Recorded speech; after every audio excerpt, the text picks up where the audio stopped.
Hi, Martino or Justino here. Today I'll discuss the Legacy Boons and rank the storylines by how good their missions are and how well it plays out, but also rank the boons itself. There are 4 different legacies you can do for a community depending on leader type you choose, but that's nothing new to you. You already know that you need to defeat the whole blood plague on a map, which means exterminating all 18 play cards on Nightmare Zone or 10 to 11 on lower difficulties. The legacy boon called Amenities is the best provided after finishing the legacy with the Builder legacy and enriches you with base-wide power and water at no costs.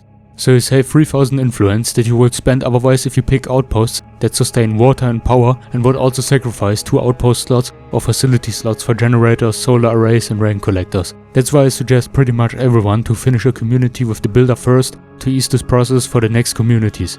Then the second best legacy bonus is favors by finishing a legacy with the trader, and it delivers 4000 influence to your account and a trader with some useful items right after settling into your first base on the map. The trader mostly has 2 to 3 rucksacks of ammo and 1 or 2 of food or materials, but no incendiaries or ranged weapons. With the 4000 influence you can quickly get a better base, several outposts or buy useful items from other traders.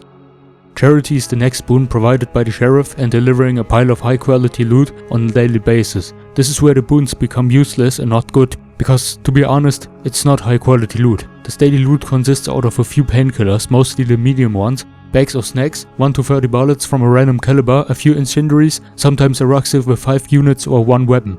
You only get 4 different things once per day. The 2 guaranteed are bags of snacks and a few painkillers, and 2 random items that are randomly picked from a pre-rolled selection. I blend in a screenshot for you. The thing why it's so useless is due to the update 17, where your community members with higher morale automatically bring in some supplies like that on several occasions in a in-game day.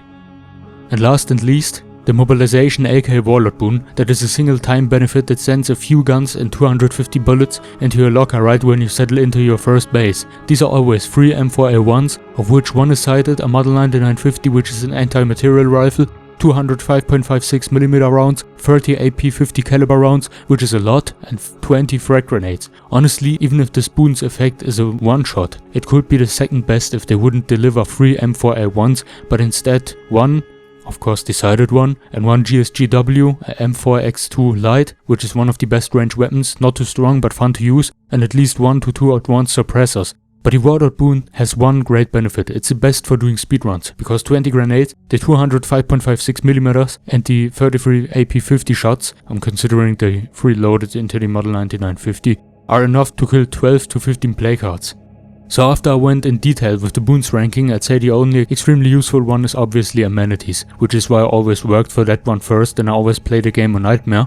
Because by finishing a Nightmare community you get the boon for all 3 difficulties, and Amenities saves you, like I said, slots by not having to build rain collectors, generators, solar arrays or wasting them on outposts, but it can use up to 2 boons per community, so it's nice to have a little ease by adding a second one of your personal choice. But let me also rank and suggest you the legacy missions of the quest lines from the less fun to the best one. The Builder legacy should be done first if you want the best advantage, but the storyline is the most boring and least interesting, since it's basically only building and upgrading your base and deny or accept visitors from or to your community. The third place is covered by the sheriff. It's basically killing a few hostile groups, driving a lot around to get allied enclaves as support against the evil ass-kickers, mad-basters, store-busters or aslick. Whatever the name of the incoming evil hostiles is. It's like playing a wannabe savior, building a hierarchy and defeating the threat of wannabe Negans that want to take over your town. The second best was difficult because the next 2 have both great missions, are interestingly designed and scoop out the real potential that State of Decay 2 has. But I placed the trader storyline as second, especially the last 2 missions are great. You build up a trading network with 3 enclaves, and at the trading summit in a big factory you get betrayed by one and have to defend the other 2 enclaves from the large hordes and zombie siege that interrupts the summit. It was simply fun.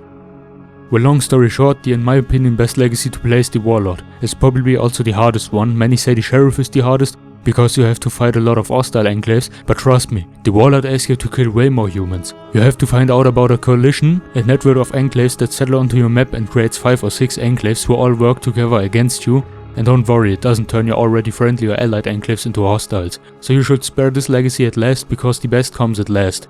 Also funny how the best boon has the worst and the worst boon has the best storyline, but that was just my opinion. You're free to also leave yours down in the comments, and I wish you a very nice day and best health. Bye.